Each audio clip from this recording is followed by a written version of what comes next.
Merhaba arkadaşlar, kanalıma videoma hoş geldiniz. Bu video sıradan bir tatil videosu değil. Bugün sizi dünyanın en ikonik adalarından birine götürüyorum. Ama Instagram'daki hayalperest bir dünyaya değil. Islanacağız, sarsılacağız, belki biraz korkacağız ama sonunda hayatınız boyunca unutamayacağınız bir gün yaşayacağınızı görmüş olacaksınız. Çünkü sosyal medyada her şey mükemmel görünüyor ama kimse size o görüntülerin arkasındaki gerçeği anlatmıyor. Bugün size sadece bir tur programına değil, şahane bir deneyimin içine götürüyorum. Bu tur sabah limandan başlayan ama doğayla, kültürle ve biraz da kendi hayallerinizle karşılaştığınız bir yolculuk olacak.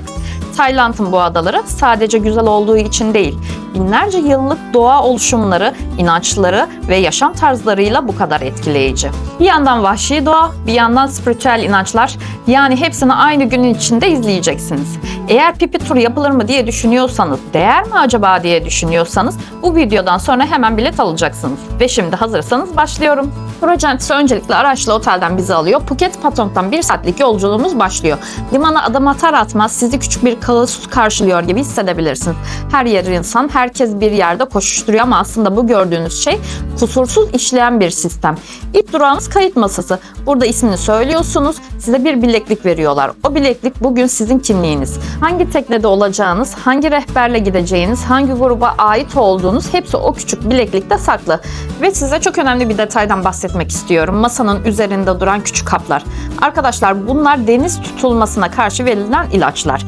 Benim midem sağlam demeyin. Çünkü birazdan bineceğiniz katamaran da olsa öyle sakin bir tekne değil.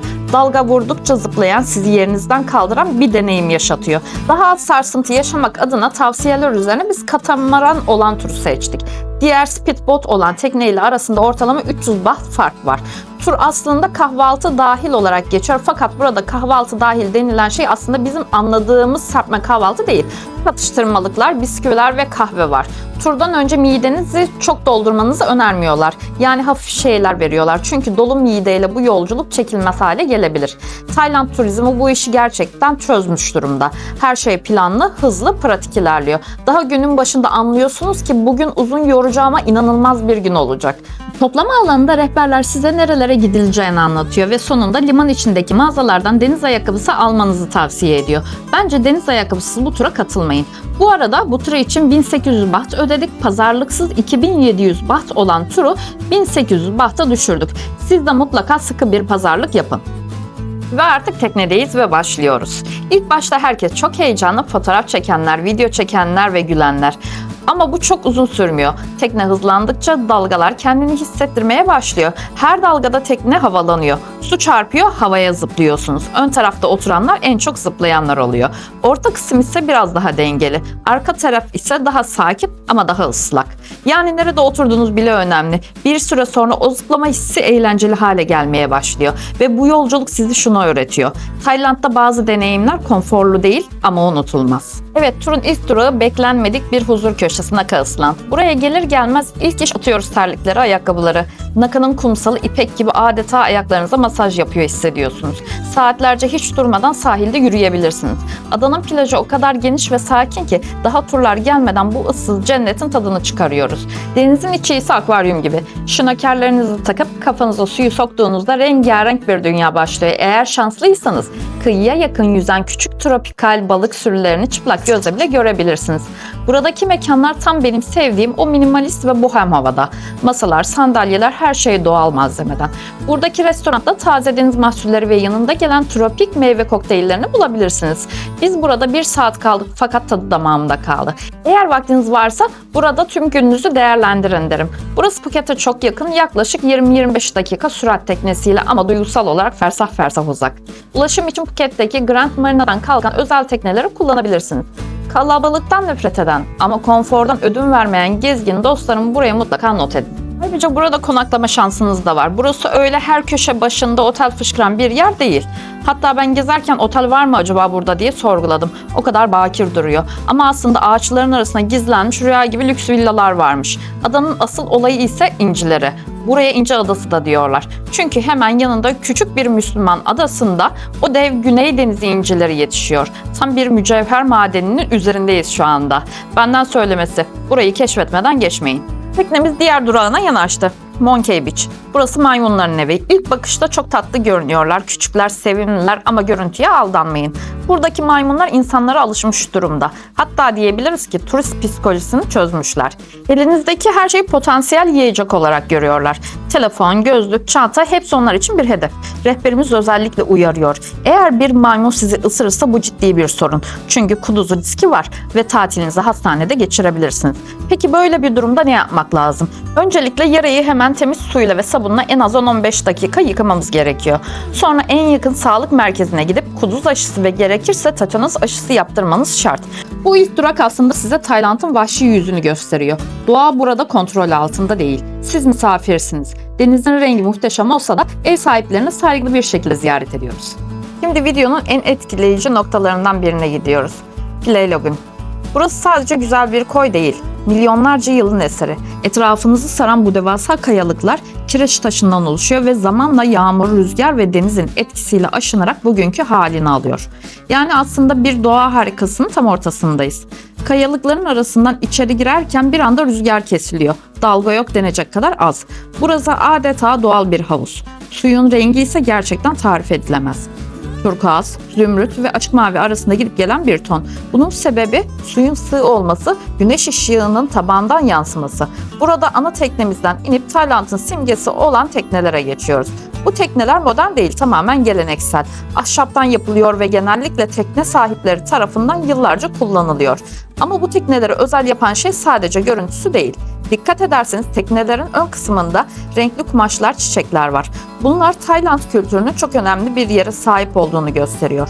Tay halkı denizin bir ruhu olduğuna inanıyor. Ona saygı göstermek için teknelerini süslüyor, çiçekler bırakıyor, bazen yiyecek bile sunuyorlar. Çünkü onların inancına göre denizle savaşılmaz, denizle uyum içerisinde yaşanır. Ve bu detay aslında Tayland kültürünün doğaya bakış açısını çok net gösteriyor. Onlar doğayı kontrol etmek yerine onunla birlikte yaşamayı öğreniyor. Burası sadece fotoğraf çekilecek bir yer değil, gerçekten hissetmeniz gereken bir yer. Evet, şimdi My Bay plajına geldik. Plaja ulaşmak için maalesef biraz yürümek gerekiyor. Etrafı keşfediyorum ve doğası gerçekten güzel. Bu tarz yerleri keşfederken aşırı mutlu oluyorum. Peki neden direkt plaja gidemiyoruz dersiniz? Bunun cevabı aslında çok önemli bir hikaye. Yıllar öncesi burası tamamen açıktı. Tekneler direkt plaja yanaşıyordu. Binlerce insan aynı anda bu küçük koyda buluşuyordu. Ama maalesef bunun bir bedeli oldu. Mercanlar zarar gördü. Denizin ekosistemi bozuldu. Doğa kendini toparlayamaz hale geldi.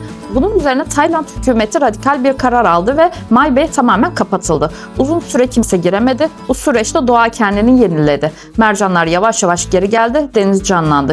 Şimdi ise kontrollü bir şekilde tekrar ziyarete açıldı. Ama eski sistem tamamen değişti. Artık tekneler plaja arkadan yanaşıyor. Burada ahşap platformlara çıkıyorsunuz ve yürüyüş başlıyor. Yaklaşık 10-15 dakikalık bir yürüyüş yapıyorsunuz. Mesafe kısa ama ortam tropikal. Yürüyüş aslında deneyimin bir parçası. Çünkü bu sırada adanın gerçek doğasını görüyorsunuz. Yol boyunca kuş sesleri, rüzgarın ağaçlara çarpması, yaprakların hışırtısı, yani tamamen doğal bir atmosfer. Ve bu yürüyüş sırasında karşınıza küçük süs evler çıkıyor. Bunlara ruh evleri deniliyor. Tayland'da insanlar sadece büyük tapınaklara değil, günlük yaşam alanlarına da ruhsal bir anlam yüklüyor. İnançlarına göre her yerin bir ruhu var. İçlerine yiyecek, içecek tütsü bırakıyorlar. Bazen çiçekler, bazen küçük hediyeler koyuyorlar. Amaç o ruhları mutlu etmek, onların huzurlu olmasını sağlamak. Çünkü inanışa göre ruh huzursuz olursa bulunduğu yerde huzur olmaz. Bu detay aslında Tayland kültürünün ne kadar derin, ne kadar saygılı ve ne kadar spiritüel olduğunu gösteriyor. Ve bu yürüyüşün sonunda ağaçların arasında ışık sızmaya başlıyor. Denizin rengi yavaş yavaş görünmeye başlıyor ve o an anlıyorsunuz. Dünyanın en ikonik plajlarından birine yaklaşıyoruz. Burası gerçekten efsane bir yer ama en ilginç detayı şu: buraya ayakkabıyla girmek yasak. Çünkü bu kısım aslında bildiğimiz kum değil. Mercanların yıllar içerisinde parçalanmasıyla oluşmuş çok ince bir yapı. İpek gibi yumuşak ve hafif. Ama burada dikkat etmeniz gereken önemli bir şey var. Sürekli güvenlik görevlileri sizi uyarıyor. Özellikle suyun içine fazla girmemeniz gerekiyor. Çünkü mercanları korumak için ciddi kurallar koymuşlar. Eğer bu kurallara uymazsanız cezası var. Yaklaşık 1000 baht civarı. O yüzden sadece uyarı değil, gerçekten denetlenen bir sistem var. Bu da aslında Tayland'ın doğayı koruma konusundaki ciddiyetini gösteriyor ve evet, şunu net söyleyeyim. Burası Instagram'da gördüğünüz gibi bomboş, sakin değil. Özellikle tekne turu saatlerinde yoğun bir kalabalık var. Ama buna rağmen kesinlikle görülmeye değer. Çünkü o suyun rengi, kayalıkların görüntüsü gerçekten başka bir yerde yok. Bir de küçük ama unutulmaz bir şey yaşadım. Burada bir kadın sürekli "Coco coconut, Coco coconut" diye bağırıyor. Elinde taze Hindistan cevizleriyle geziyor ve o ses artık beyninize kazınıyor. Gün boyunca unutamıyorsunuz. Hem ikonik hem de ortamın bir parçası olmuş. Artık buradan ayrılıyoruz ve tekrar gelince mutlaka yine ziyaret etmek istediğim plajlarda ilk 3 sırada burası. Sizlere de kesinlikle ve mutlaka uğramanızı tavsiye ederim. Evet, Koh Phi Phi Do'na geldik. Ada göründü, manzaranın güzelliği anlatılmaz yaşanır dereceden. Yanlış anlaşılmak istemem. Ülkemizde çok güzel plajlar ve doğamız var ve maalesef kıymeti bilinmiyor. Artık çok pahalı. Bu tatil bana 65 bin liraya mal oldu. Kendi ülkemde aynı kalitede bir otelde konaklamayı 8 gece ancak bu ücret tutarında ödeyebilirdim. Fakat 60 bin TL içerisinde tüm masraflar, alışveriş, uçak, biletler hepsi dahil. Nerede konakladım, otel, uçak biletleri hakkında tüm bilgileri kanalımdan bulabilirsiniz. Ayrıca tüm seyahatim ne kadar mal oldu tam detaylı video yakında gelecek. Haberdar olmak için abone olmayı unutmayın. Evet, burası Phi Phi Adaları'nın yerleşimi olan tek kısmı ve aslında bu bölgede turistik görüntüsünün arkasında gerçek bir ada yaşamını da barındırıyor. İlk fark edeceğiniz şey şu, burada neredeyse hiç araba yok. Evet, yanlış duymadınız, adanın içinde motorlu araç kullanım yok denecek kadar az. Sokaklar dar, yollar küçük ve her şey zaten ada kültürde buna göre şekillenmiş. İnsanlar burada yürüyerek ya da bisikletle hayatlarını sürdürüyor. Malzemeler, yiyecekler, içecek teknelerle geliyor. Bu da burayı turistik yerlerden ayıran en önemli detaylardan biri. Peki bu adada insanlar neyle geçiniyor? Turizm burada her şey demek. Restoranlar, barlar, oteller, dalış merkezleri, tekne turları, neredeyse herkes bir şekilde turizmle bağlantılı çalışıyor. Sabahları daha sakin olan ada öğlen saatlerinde turlarla dolup taşıyor. Tabii ki biz de en yoğun saatinde geldik. Ama işin ilginç kısmı şu, bu ada sadece turistik değil, aynı zamanda yerel halkın da yaşam alanı. Yani burada sadece gezginler yok. Aynı zamanda burada doğmuş, büyümüş insanlar da var. Tay mutfağına gelirsek eğer, biz burada yemek molası verdik. Bu mutfak gerçekten bir denge sanatı. Tatlı, ekşi, tuzlu ve acı aynı tabakta buluşuyor ve bu dengeyi o kadar iyi kuruyorlar ki yediğiniz şeyler size tanıdık gelmese bile damakta ayrı bir tat bırakıyor. Tabii ki zevkler ve renkler tartışılmaz. Burada yemek yemek sadece karın doyurmak değil, kültürü deneyimlemek gibi bir şey. Bir de küçük dükkanlar var. El yapımı takılar, parayollar, plaj kıyafetleri, Hindistan cevizli içecekler. Esnaf genelde çok samimi ve güler yüzlü. Pazarlık kültürü de var ve agresif durumda. Yani her şey için pazarlık yapmanız gerekiyor. Daha çok sohbet gibi ilerliyor ama bir noktada. Ve şunu fark ediyorsunuz. Burada hayat hızlı değil. Kimse acele etmiyor. Herkes daha sakin, daha akışta. Belki de burayı özel yapan şeyler tam olarak bunlar. Ve çok önemli bir tavsiye. Eğer imkanınız varsa burada en az bir gece konaklayın. Çünkü gündüz gördüğünüz Phi Phi ile gece gördüğünüz Phi Phi aynı yer değil. Gündüz saatlerinde ada kalabalık, turlar geliyor. İnsanlar fotoğraf çekiyor, restoranlar doluyor. Ama akşam saatlerinde tekneler gidiyor ve ada bir anda sakinleşiyor. İşte o anda gerçek Phi Phi ortaya çıkıyor aslında. Burada insanlar kim olduklarını unutup taşkınlık yapmadan anın tadını çıkarıyor. Ateş şovları özellikle çok çekici. Profesyonel ekipler ateşle dans ediyor. Karanlıkta o ışıklar ve müzik birleşince ortaya tamamen inanılmaz bir atmosfer çıkıyor. Ama işin bir de görünmeyen tarafı var. Peki bu adada kışın ne oluyor? Turizm azaldığında hayat yavaşlıyor. Bazı işletmeler kapanıyor bizim ülkemizde olduğu gibi ya da daha az personelle çalışıyorlar. Yerel halk bu dönemde bakım yapıyor. Başka işlere yöneliyor, biraz dinlenme fırsatı buluyor. Aylarca neredeyse durmadan çalıştıklarını söylüyorlar. Ayrıca ada dışından gelen malzemeler kışın daha zor bulunuyor ve hatta pahalı oluyor. Hava şartları deniz ulaşımından etkilenebiliyor. Yani burada yaşamak dışarıdan göründüğü gibi kolay değil. Bir diğer detay, adada hastane, büyük market ya da şehir konforu yok. Her şey sınırlı. Bu yüzden burada yaşayan insanlar daha sade, daha planlı hayat sürmek zorunda kalıyor. Ama belki de bu sadelik onları mutlu ediyor. Gece ilerledikçe müzik artıyor, insanlar dans ediyor ve siz fark ediyorsunuz ki burada zaman kavramı kaybolmuş. Bugün sadece bir tur yapmadık, muhteşem bir deneyim yaşadık. Ben gerçekten çok keyif aldım. Eğer Tayland'a gelirseniz Phi Phi turu yapmayı ihmal etmeyin. Islanın, yorulun, saatlerce kumlarda yürüyün, hatta vaktin her dakikasının tadını çıkarın. Peki buralara başka nasıl gelebiliriz dersiniz? Araştırdığım kadarıyla Phuket'ten geliyorsunuz. En konforlusu bizim gibi katamaran turları. Ama Krabi'den veya başka yerlerden de feribotla daha ekonomik gelebilirsiniz. Hatta adalar arası su taksisi dediğimiz water taksi, meşhur tekneleri kiralayıp kendiniz özel bir rotada çizebilirsiniz.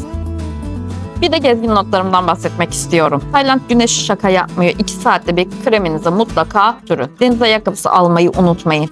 İnternet sorununuzu mutlaka çözmeyi unutmayın. YNCM uygulamasını indirin. Tayland'a iner inmez aktif edin. Ege'den bir özlem indirim koduyla %20 indirimli paketinizi almayı unutmayın. Ve daha fazla bilgiye ulaşmak için Ege'den bir özlem Instagram hesabımı ziyaret edin. Tüm bilgiler öne çıkanlar kısmında. Ayrıca bu yolculukta bana eşlik ettikleri için BNC'me ve bu serüvende benimle olduğunuz için teşekkür ederim. Eğer hayallerinizde Tayland hatta Phuket varsa bu videoyu rehber olarak kaydedin. Ve eğer ki beni desteklemek isterseniz videoyu beğenmeyi, bir sonraki macerada görüşmek için abone olmayı unutmayın ki birlikte yeni yerler keşfedelim. Bir sonraki Tayland vloguna kadar sağlıkla, sevgiyle, hoşça kalın.